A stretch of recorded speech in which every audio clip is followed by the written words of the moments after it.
Got your headphones on? Can you hear? I can hear. We set? We ready? Got the water? I'm set. I'm ready. I got water. No eye infections this time? No eye infections. Good. All right.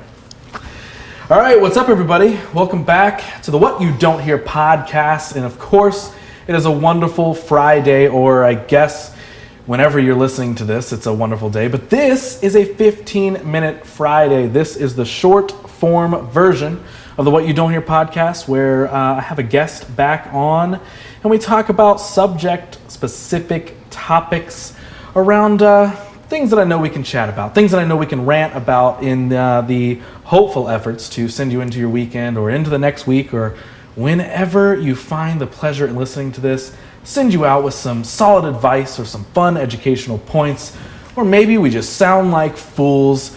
And there's a good chance of that because my guest returning for this 15-minute Friday, Josh Emerick, welcome back once again.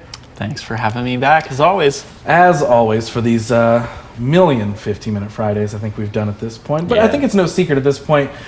People get it. People know that we're business partners. People know that we talk every day about everything in general. So, of course, you're going to be the most reoccurring guest on the podcast. We just want to share ideas. You know, at the end of the day, it's like, we've got a tremendous amount of value out of things, and this is the way that we challenge ourselves to give that value back, to see if it's valuable to other people. Right. So I'm always stoked that you're down to do these, and especially stoked that you're always down to help me make them look kind of cool, but we won't let the people watching this, we won't let them in on that. Mm-hmm. What we will say is that this is what my podcast studio just looks like. Yes. So anybody watching this on the YouTube stream of this, welcome to what my actual podcast studio looks like. If you're listening, you're missing out on some really cool lighting and setups, and a new setup, a fresh setup for one of our 15-minute Fridays. All my hard work. No, you came over to my podcast studio, and this is what it looked like. Yeah, all of your studio's hard work. Exactly. All of my hard work to build this podcast empire that I have with What You Don't Hear. No, but we're talking about a subject. We're talking about a topic on this episode. And of course, it's supposed to be a 15-minute Friday, but it's probably going to land around 20 to 25 minutes, as they always do. There's literally no point either named a 15-minute Friday, other than to fool people into thinking it'll be some quick advice. I'm just selfish. I just want more time. You just want more. That's what it is. Yep. That's why you keep coming back. Mm-hmm. You're like, my opinions are the best. I'm going to break his rules because I'm a rule breaker. That is. If anybody knows you, they know that you're for sure a rule breaker. Well, why don't you, just for a second, follow the rules of this podcast, okay? And let the people know what the subject is of this 15-minute Friday. Today we're talking about something that I am particularly passionate about, and it's time management. Time management, I think, is the root of so many good things in life. Yes, you are a very big time management person. I've learned a lot of aspects of that from you, but I think we're going to have fun throwing back and forth some tips and tricks and advice for better time management and the struggles we face with time management, because as with all of these 15-minute Fridays that I do with anybody else or that you've done with me, the goal here is just to share advice from things we've been through, things that may have worked for us, and share the struggles that maybe we got through, because we're not saying we're geniuses. We're not saying whatever worked for us is going to work for you, but this is an effort just to kind of put that out there into the world, see if it does help anybody. So, I got the clock ready. You ready? Yeah. Are you ready to break this 15 minutes? This is going to hit. All right, I'm gonna condense it down today. We're going to hit the 15 minutes. I'm going to watch this as always. It's going to hit 15 minutes, and then we're just going to keep talking, and then I'm just going to watch it flow to like 25 minutes. But 17 minutes and 13 seconds. That's your call? Mm-hmm. All right. Let's see if it happens, folks. Folks watching at home, you'll see if we end up disappointed at the end of this. So, all right. I'm going to start the clock right now, and I'm going to let you lead this one because I know you're quite passionate about structure and time management. So let's lay the groundwork. Yeah, time management and structure go hand in hand. And I think the biggest thing is understanding what, being in control of your time actually does. It sounds less sexy when you think about like, I want to structure my time. I'm a firm believer that if you don't structure your time, time will structure you. So I like to be in control of my time, because if I'm in control of my time, I can open up more opportunities for creativity, for family time, or just, my time, selfish time. So to me, structure really stems back to just who I am and my personality. I love to be organized. I love to kind of see the vision of things. And at the core level, it creates like just an emotional balance for me, you know, being on that like level of 6 of like, if I control my time, if I lay out my day, I know I'm seeing into what my day is. And furthermore, it's like on a day-to-day basis, sure, that's great. Sure, that helps manage my emotions. But, you know, you do that for 5 days, for a month, for a year. What does that do? How much time have you created? How have you moved your goals forward? So I really look at structure as like, you know, keeping my emotions in check, but also reaching my goals. What's going to happen in my day? And then how do I reverse engineer my day to meet my goals and to make my day feel like it mattered in some way? It doesn't have to be big picture productivity, but it's just like being intentional with your time. What do you want to spend your time on that day, that month, that year that moves you forward? Right. And that's the interesting point is like, so you and I both handle time management in our day-to-day lives, but I think we do it very differently, right? You are, you know, really down to the details of time management. I mean, even explain your aspect of how you actually individually handle time management, because I know, I mean, you'll break it down of like, all right, I've got 2 hours to, you know, send emails or do research or finish this or finish that. And then, you know, from this time to this time is family time or whatever it is. Like you like really break yours down. Yeah, and I think that intentional word is really important to me. I kind of operated from a place of fallacy for a long time, and I'm a video editor. You know, that's what I have, you know, many years of experience in. When I transitioned from, you know, working a day job to doing my own business, what I would find is like, oh, okay, today is an editing day, you know, or today is a production day. And I'd spend the whole day doing that, and I didn't really have a concept of what time allotment I would actually have. So I'd be like, okay, today's an edit day. I'm going to start early and I'm going to go all day long, and that day might be 16 hours long on one thing. Am I really editing for 16 hours? What I had to do was look at myself and be like, am I actually putting 16 hours of productive work in?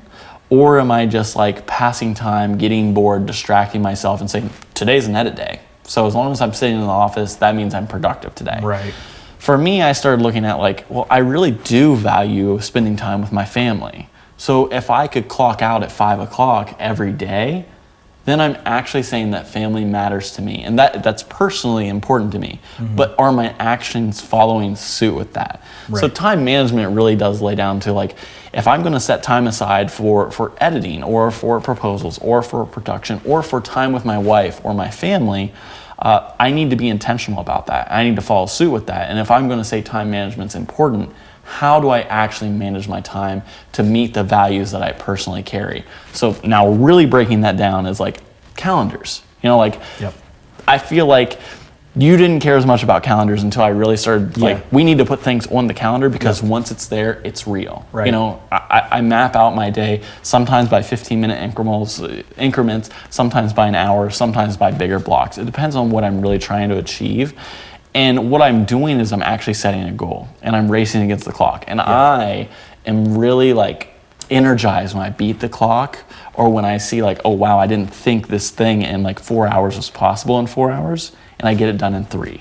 Right. So to me, it's like, it's almost like it is goal setting for me, and that's a challenge, but also provides a lot of clarity when I can get in my calendar and lay things out. Right. So that I'm not thinking about what's the next thing I have to do? What's the next thing I have to do? I don't always meet those goals. I'm not perfect, but it does set me up for a lot of success and a lot of momentum. And, you know, it's a way to even manufacture motivation to a certain degree. You know, I stay more motivated when I see I've checked off way more things on my to-do list than what I even thought was possible. Right. And I mean, you say that a lot. You're like, you know, if I don't get this done now, I know I'm going to be worried about it later today, or I'm going to be worried about it this weekend. So I've got my time allotted now in which I can get this done. So I need to accomplish that. And a word you said in all of that was, you know, intention, right? What are your intentions with what you're trying to do? What kind of intent are you following that to-do list with or that schedule with? And I think that goes hand in hand with another word, and that's discipline, right? You've got to be disciplined to actually dig in and figure out, you know, how you structure your day best according to how you work. So I'll speak on my side of time management, right? Because I think this can kind of take us into a next big point that I wanted us to talk on. I schedule my day to day, my week to week, whatever it is, I would say maybe lenient is the right word, far more lenient than I think you do, right? But if you were looking at it, maybe somebody, let's say the outside looking in, if they really dug into how you and I schedule our days and how we get things done, I feel like they would see two productive people doing it in completely different ways, right? And I said it at the top of the podcast that things that work for you and I, that we're going to share on here, that we've shared in past episodes, aren't always going to work for somebody else. But I think it's a great example that when it comes to time management and structuring what we do with our time, you and I do work in completely different ways. So I'm far more laxed with my time, but I'll still set those goals, right? I'll still set, today is this, today is that, where you kind of break yours down, hour by hour or whatever it may be. And again, your circumstances are different. You need family time, you need, all that sort of stuff. I don't have any of that, right? So I've got... That's the intentional piece. Exactly. And so it's like, I look at my day and I more so look at it from the broad scope of here's my entire day. And, being a freelancer, a self-employed person, whatever, you get to make your own schedule, right? That's the glory, one of the fun parts of you this, get to make your own schedule. Yes, but I get to make my own schedule. So that means if I'm going to get things done, it's up to me. So what I do is I look at the just broad picture of what my day can be. And I will, I'll put general goals, general day-to-day goals on a to-do list of, okay, whenever I find the time and whenever I'm really feeling it, I know that I need to get this done. So I know that luckily I have that discipline that I'm going to make time today to get this done, right? Does that make sense? Did I explain that the right way? There's something that you said in there is like, that I'm going to be feeling it. There's something that you do that I think is particularly effective that I don't do. And this is where our personalities are wired different. I gain, and I'm not saying you don't gain this, I gain a deep level of satisfaction when I check things off. Yeah. And I almost discipline myself or punish myself when I don't get that done, and it starts to emotionally drain me. Something that you do is you'll leave things on your to-do list that you're going to be excited about waking up the next day and doing. Yes. Yeah. And that's something I think that you do a really good job of manufacturing, like your motivation and your creativity differently than I. Yeah, that makes sense. And so I honestly, that's a good point to capitalize on is, so I'm going about my structure, I'm going about my schedule, my time management in a way more laxed way. So just like you said, there's some times where if I have things on my to-do list for this day, I'm not structuring like, all right, from hour this to hour that, I am working on this thing. It's just on my general to-do list. And if I get to it, I get to it. But like you said, I do try and use that to my benefit of if I don't get something done, well, now I can look forward to doing that tomorrow. That's another thing on the schedule. And it does, in a weird way, help keep me motivated of, okay, well, I've continuously got things on the to-do list. Because as you said, I do get the satisfaction of checking things off to-do lists. But I make sure to not self-defeat if I don't accomplish those things or I don't accomplish them, in the time that I wanted to. Or, I wanted to get this done tonight and I didn't. Oh no, it's the end of the world. And I think a lot of people do that, right? And something we've talked about before is, we're swaying away from time management for a second, but when you're looking at a to-do list, and people are really bad about having a to-do list, and they have those 5 things on the to-do list, but they only accomplish 3 of them. So they don't look at the fact that they accomplished 3. They look at the fact that they left 2, right? That they didn't check off those final 2. So they're not letting themselves win of, I did a good majority of my to-do list. And maybe I don't even know how I did that or why I do that, right? But I think when it comes to managing my time, I'm okay with not always getting that entire to-do list done in the time frame that I felt like doing it. Because I know that it is fully up to me to make my next day or the next day or the next day whatever I want it to be. And this was the next big point I wanted to make. A big thing with time management, we can talk about discipline and intent and schedules and to-do lists. I think the biggest thing with time management that people overlook is that, everybody immediately jumps to, I don't have the time.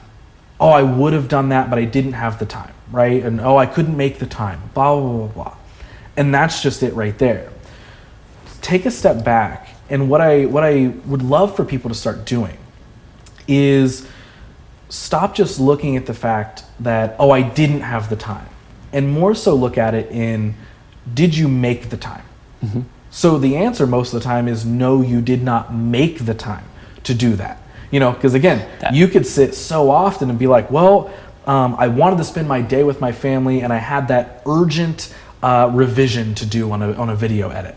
Well, I didn't have time to get to that video edit, so now it's going to be 6 days later than what I said. You would discipline that and you would say, listen, I want today to be a family day, but I know I need to get this done. So you're going to intentionally, structure your day to where you can get everything you need to get done. You can get that video edit done and send that revision out, send the email, whatever. You got that done in the time you wanted to. And then you got the rest of the evening to spend with your family, to have dinner, to go hang out, to do whatever you want. So that's a big point that I want to throw over to you. Let's talk on the subject of, do people really not have the time, or are they simply not making the time? Well, on this time management thing is like it's really wrapped in a lot of things, and I think a lot of things actually stem back to it. So really at the foundation of it, time management is managing emotions. So everything can either trickle or feel like the end of the world or feel like the best thing ever.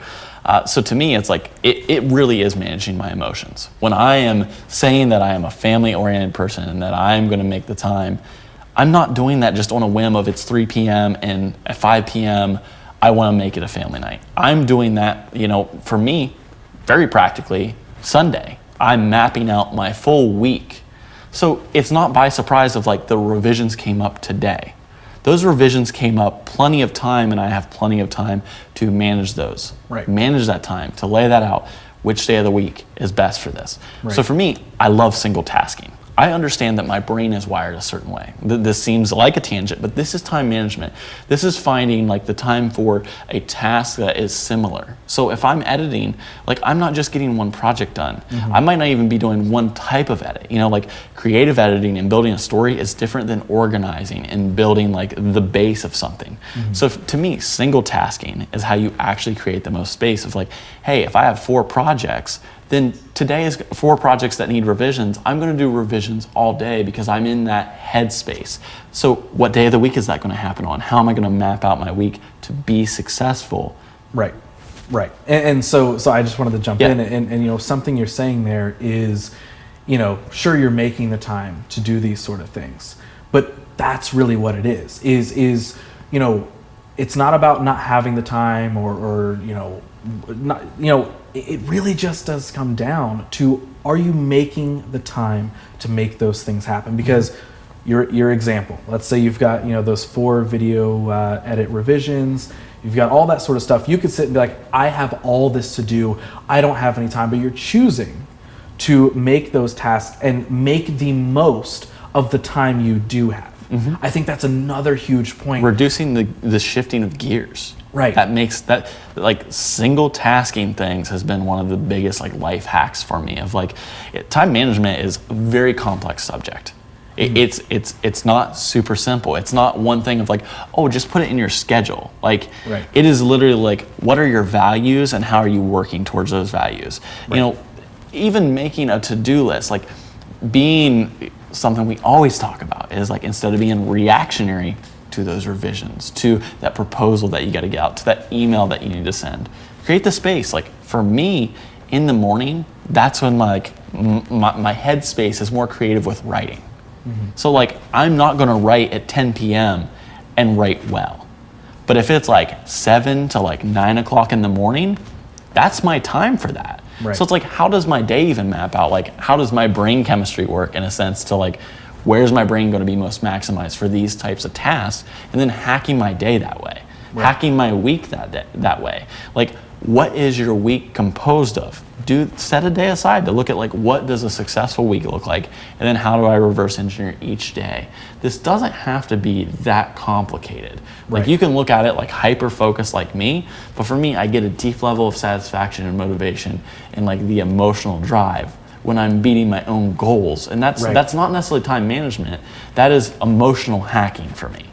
And for me, it's the same way when I have the freedom of time. I'm huge about that, and you know this. Like as much as I can follow a schedule and can do a great job at that, and often on our sets, I'm the one driving home the schedule of like, we need to get this done on this time. But in my day-to-day life, whether it's creative, whether it's business, whether it's just life itself, I love having a freedom to make whatever I want to make of my time that I have available. So we're starting to wrap up here. We crossed our 15-minute threshold.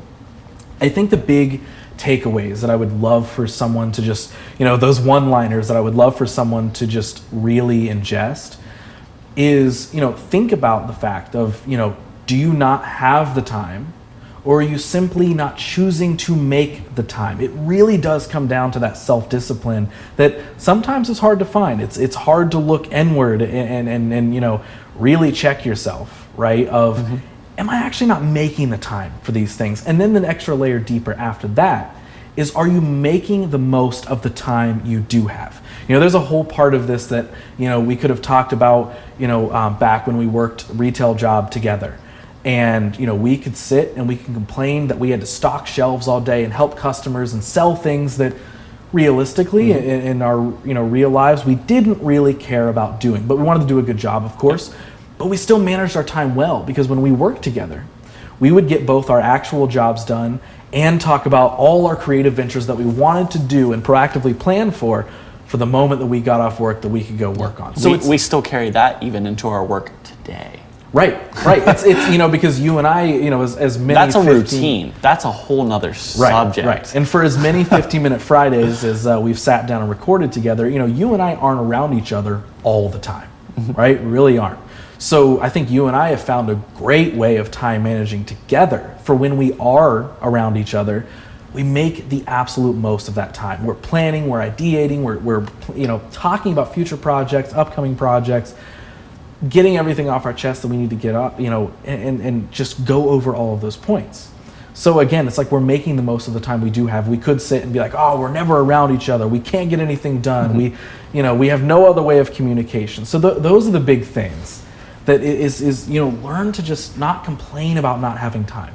Try to make the time, and then make the most of the time that you do have. So I'll leave on this.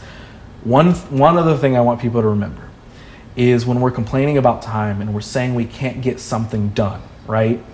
One, realistically, you're choosing to not make the time, or you're not making the most of the time that you do have. But the biggest thing to remember is look at anybody. Look at any successful person that you want to look at, that you want to compare yourself to or wish you were. Let's say Jay-Z, Beyonce, Gary Vee, any of these people, right? Now, yes, their circumstances in current time, who they are now, sure, they've got a lot more assets, they've got a lot more connections and stuff that can help them get stuff done a lot quicker.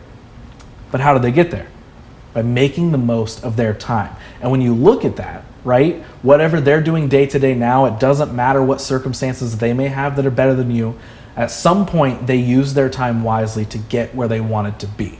And realistically, when you're looking at all those people, whether it was then, whether it was now, whenever we want to compare ourselves, everybody has the same exact 24 hours. Yep. Everybody. And I hear it all the time. People are like, and this is not, and we're wrapping up, but this is not to praise myself at all, but something I hear a lot, and I know you get this too, is people are like, dude, are you working on a different schedule than the rest of us? Do you have access to more hours in the day than the rest of us do? I don't know how you do all the things that you do. And that's not because we're geniuses or we're magical or we have some special key that gets stuff done. It's simply because we manage our time well, and we have that discipline in doing so. And we share a lot of feedback with each other with what's working. Time management leads to time hacking. Yes. How do you hack your time the best? I want to add one extra layer to this, and it's just, really embracing the who you are piece. Let's take the business side out of all of it for a second of I think it starts with, back to that intentional piece of just what do you actually value in life, and are you putting your time into those things, and is that really aligning with your values? That's where you can start to even build where do I want to spend my time, and then you can decide what percentage and what time you actually give things. Right. So we could go on forever, but as the theme of the episode, we're running out of time. maybe we didn't manage our time well in this episode because we've hit 20 minutes. You said it was going to be 17 something. Well, I actually meant 20. You actually meant 20. Well, folks, as you can see or hear, if you're just listening to this, maybe we didn't manage our time that well in this episode. We've ran Discredit everything we said. Never listened to anything that we just said that whole episode because we lied. Clearly, we went over on our time. No, but seriously, that's the biggest thing. Make the most of your time. Just make time to do things and understand that everybody has the exact same 24 hours. It just comes down to what you choose to do with it. So that is our time. Let's wrap this up. Josh, per usual, if you want anybody to take the time to talk to you around the internet, where can they hit you up? Where can they follow you? Where can they talk to you at? They can hit me up on Instagram. That is where I'm most active. I love to have these kinds of conversations. Hit me up in the DMs. Like I'm creating tons of content around these sort of things too. Yep. You can follow me at JM Emerick. Yep, so if you want more goodies like this that are maybe just from Josh or any of the other creative endeavors that because believe it or not, folks, he's actually been on some other podcasts that aren't mine. And so maybe he's got some more good tidbits in there that you can find on his social media. But yes, go follow him at jmemrick. If you'd like to follow me and keep up with anything and all the ways that I'm spending my time, you can follow me at Who's Ross Theisen. Theisen is spelled Theisen. But this is a podcast, and this podcast is called What You Don't Hear, so I prefer you at least follow that or shout it on the internet if you liked something that you heard in this episode. You can follow the podcast at WYDHpod. That's on Instagram, that's on Twitter. You can find it there on Facebook. Don't forget to subscribe on iTunes, follow on Spotify, it's there too. And stick around for, of course, more normal episodes of What You Don't Hear, but for sure, more 15-minute Fridays that I'm going to just take a guess, and I'm going to say that Josh will be back for some more of those too. Probably. All right, guys. Thanks for listening.